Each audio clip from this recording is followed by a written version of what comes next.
Hi there, everyone. Good afternoon. This is Dr. Gwen from the Dr. Gwen International, Inc., and host of the iTunes show, the Dr. Gwen Podcast Show.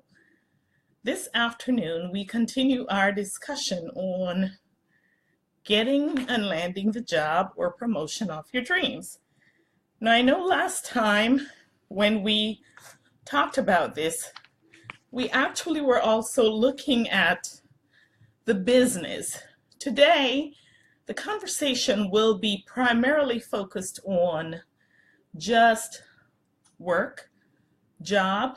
That is, if you have a career and you are either looking to have a promotion or to have a new career, to get a new position, that's what this conversation is focused around. So I invite you to get a pen and paper and take some very careful notes, because what I will be sharing with you are some of the inside tips, some of the inside secrets of what happens behind the scenes when you go on a job interview. And today we will be talking about that and just exactly how you prepare to have that job interview that you want. Now, from our discussion last week, you realize that it's really important for you to be very clear. Without that clarity of knowing exactly what the position is that you want, you will not be as effective on that interview as someone else who is quite clear and precise about what they want. And just in review, you may recall that I said that you possibly could go on to in fact, it's not even possibly. You really do need to go out on the website of the company that you're interviewing with. Go to that particular department, take a look around, look at some of their documents and whatever they have, call up the secretaries, call up other employees, and just ask general information. You will be amazed at the type of information that you will get, insider information that can put you at an advantage, because now your interviewer sees that you took the time to do the homework to learn about the company. So that's all very important to do, and it's not something that you need to overlook and to take very lightly. Now, when you are preparing for the interview, in this second phase of the ACT model, we talk about the creation piece. And in creation, in this phase, what you do is you actually prep your mind, and you are preparing to become. In this phase, you are becoming whatever that new position is. And it's very important how your brain works, or understanding how your brain works, in putting a visual image of you being successful in that position already. And putting you in that mindset can help to prepare you psychologically for that interview. Another tip that I have for you is get a 3x5 card. I know one of the things in the past, and I've been successful at every interview that I set out to go for, which were not many because, within the organization there were promotions. And yes, I had to apply for those promotions in order to get them. However, it is interesting how we tend to forget all the accomplishments that we have done over the decades. So what I started doing was to keep a running log of my successes, a running log of the things that I achieved, dates when those were achieved, and the results. And I will share with you why a little later on, why this is so critical as you find yourself in an interview position. So keep a running log, a highlight of those big boulders, those big things, those big organizational mover goals that you have accomplished that will set you apart from everyone else. Now, once you are clear about that and you've written down your highlights, you want to review those highlights very often, because if you're like me, you're going to forget. I mean, there were numerous huge things that I achieved over my career, and I couldn't remember them when I went on the interview. It was only in glancing back over old resumes that I remembered those. So make it a point to put it on your 3x5 card, because you may be thinking, well, you know what, I'm not going to forget it. And then the minute you get into that interview, it's like you draw a blank. Now, when you have it on there, you're going to find a way to weave those conversations into the questions that are asked. A lot of the times, we like to start off asking some general questions about, why are you the best candidate for this job? Or tell us about yourself. But before we even get to that, which I'm going to give you a couple tips on how to answer those, we want to talk a little bit more also about the whole process of you preparing and continuing to be successful for the interview. So I talked about you weaving those things into the conversations that you're asked. Now, when it comes to the interview, you don't want to create, when it comes to the job situation, you don't want to create your resume until you have actually zoned in on the job, because now you want to highlight the features of your resume that coincides with the position that you want. So you're going to highlight it. So you may end up having different looking resumes for the different jobs. It's not going to be different experiences per se, though some of the experiences you may take off if they are not relatable, but be careful about the gaps in your experiences. And you may want to just highlight those features that apply to the job that you are going to get. And now you have a resume that's tailored for the exact position that you want. Now, what do you do when you go off to that job interview? You may find yourself getting completely nervous, a nervous wreck, just being overtaken by the thoughts of, you know, what's going to happen? Am I going to be able to answer these questions? And all of those thoughts that come in to limit the way you perform during that particular interview. So you don't want that. Really, what you're really after is to be wowing the committee, to wow the committee in such a way that they can know that for sure this is someone we need to invite back for another interview. Now, how do you do that? Well, you must first prepare. We talk about the whole process of creation and creativity. The first thing I recommend is that before you walk in, you take very shallow breaths.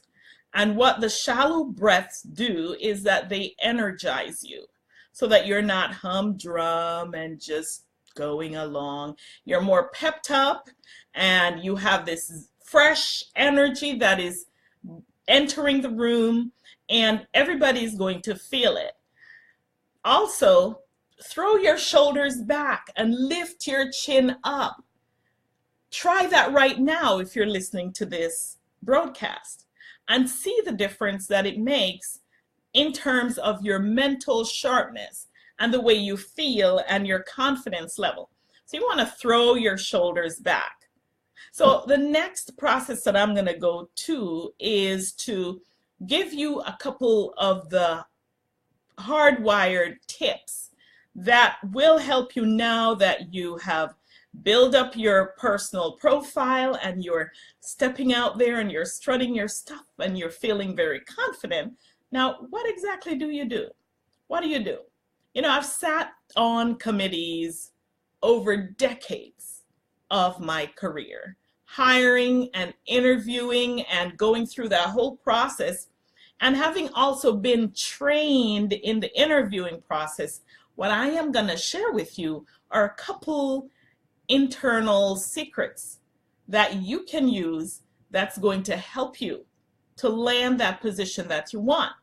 Now, I have to also readily say this, that if you're going in every single interview expecting every person who's sitting behind that table to follow this process, you might be a little bit disenchanted about that. because I've seen people just throw random questions. 12 people walked into that interview and there were 12 different questions. And an interview is not supposed to be that way. It's supposed to be standardized. You've got those same questions that you're asking every single candidate, because that's what's going to give you an idea of who the best candidate is, in addition to some of the other things that I'm going to share with you. So what you really want to do is to go in there. Now, when people interview, there are basically three things that we're looking for in an interview. We're looking for, number one, the knowledge base. We're looking for, number two, the motivation. And then number three is the behavior. Now, that behavior piece is that piece that will help you to be woven in or picked out. And I'll say more about that later. But that behavior piece is very important. And of course, you've figured out the motivation and the knowledge. Your knowledge and your resume, as I said in the first video, they're important, but they are not the things that are going to get you hired. Your knowledge and your motivation may, that spark you bring in, especially if your job doesn't require a certification. If it requires a certification or a particular degree or some other element, if you are brought into the interview, that means that people are looking at you as a possible candidate. So don't go in there with that in the background of your mind that, okay, I don't have the certification, I don't have this degree, so maybe I'm at a disadvantage. No, if you're invited to that interview, people have already done their homework to screen out the candidates that are not qualified. And don't go in there thinking, okay, if this degree requires a PhD and I have just a master's degree, I may be at a disadvantage. No, I have not always hired the people with doctorate degrees, because they have not always proven to be the best person, at least around that interview table, for the position that I'm hiring for. Okay, so keep those three things in mind, all right? The knowledge, the motivation, and the behavior. Those are the three important areas that you are going to talk about. Now, first thing they're going to ask you is to tell us about yourself. Now, this is an opportunity to not go into your life history starting from when you were in kindergarten all the way to now. What I advise you to do is to use this opportunity to create a story, to weave a story about yourself and about your experiences. So you want to weave that story in, telling them about some of those things that you have on your card. That 3x5 card, of course, you're not bringing that in the interview, but you will have memorized some of it.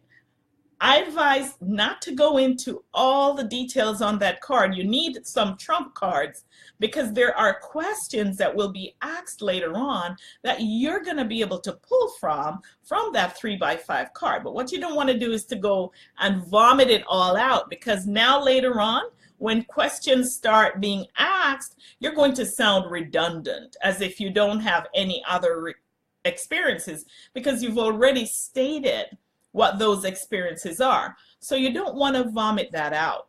So tell us who you are. You go into that story about your motivation, what you like, what turns you on in terms of your job, and a few results, maybe one major thing that you did, or maybe a not so major but very important thing that you did, and what the results were. So that should be enough about that. You're not required to talk about family. In fact, it's illegal for any employee to ask you about your kids and what are their ages. And I would advise you not to even mention that if it's not important in the interview, because some interviewers will use that against you.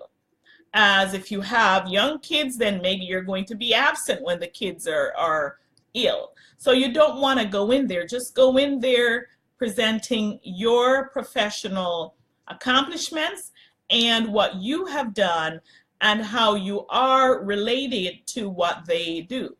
Every question you are asked needs to be related to their benefit.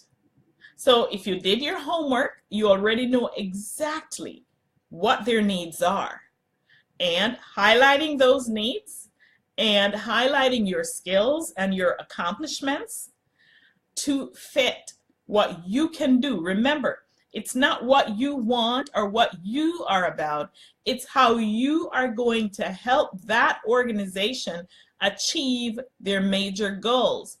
And weave in some statistic as well. If you've gone on the website and you've seen that 30% of the sales relate to a certain area and their goals were maybe 40% and they were short 10%, talk about how you can close that 10% gap to make it happen. It's all good and it's all accomplishable through that particular process. Now, I want to go back and talk about the 3 areas. There are basically 3 areas when we interview that we look at. Number 1 is the knowledge. So your knowledge you can weave into the conversation. That's also probably evident to some degree on your resume. Your motivation is your passions. Okay, if they ask you, why are you the best person for this job? Or tell us about yourself.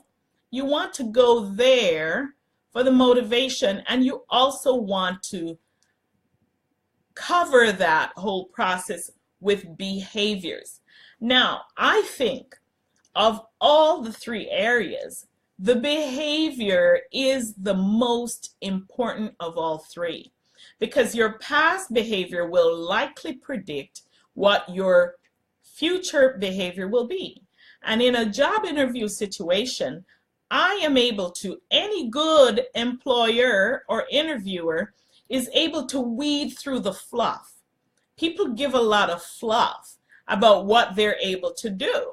So you ask certain questions so that they can give you responses that are based on the behavior.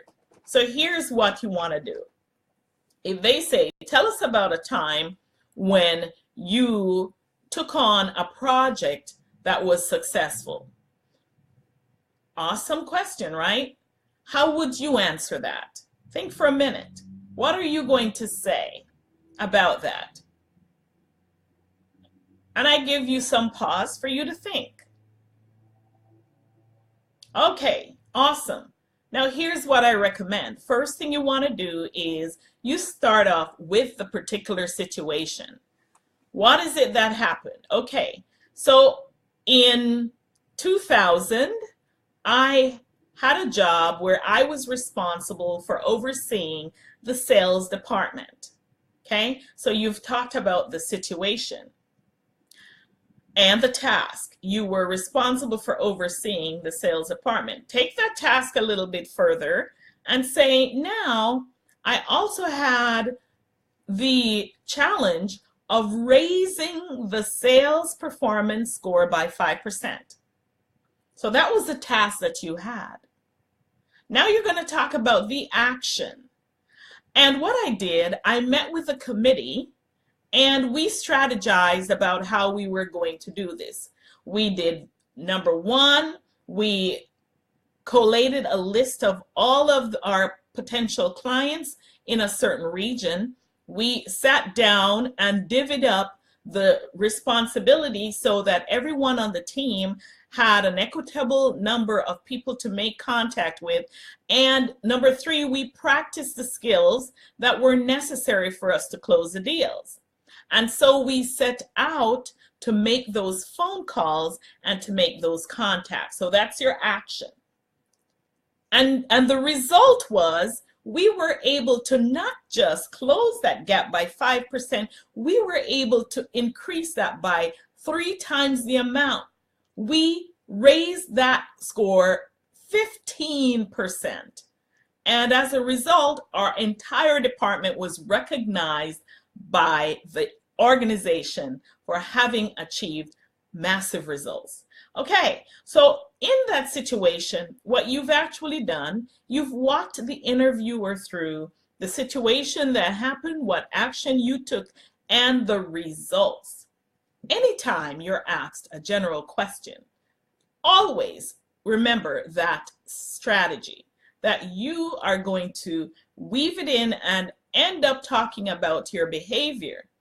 How did you do it? What was the result? And what happened as a result of you getting the result? Those are powerful strategies. And somebody who has not done that job will never be able to answer that question. Unless, of course, they've manufactured something in advance, and then you can probe a little bit further to find out from you, the interviewer can probe to find out from you what else happened in that situation. And you can uncover a lot of fluff. Now, when you go in there with the motivation piece, you can also use this behavioral piece to prime out the motivation so that you can be successful at doing what you're doing. So now we've covered the whole process of how do you go through this interviewing process to land the job that you want. And next week, let's imagine that now you were successful, you interviewed, you actually got the job, and now you're in the job for a few years and you want to have a promotion on the job. What are the other things that you need to do? We'll talk some more about that next week, and we will also raise up some tie-off conclusions about the whole process for you, and introduce also what you can do if you are a business owner wanting to raise up your income or to double your business income or your profitability.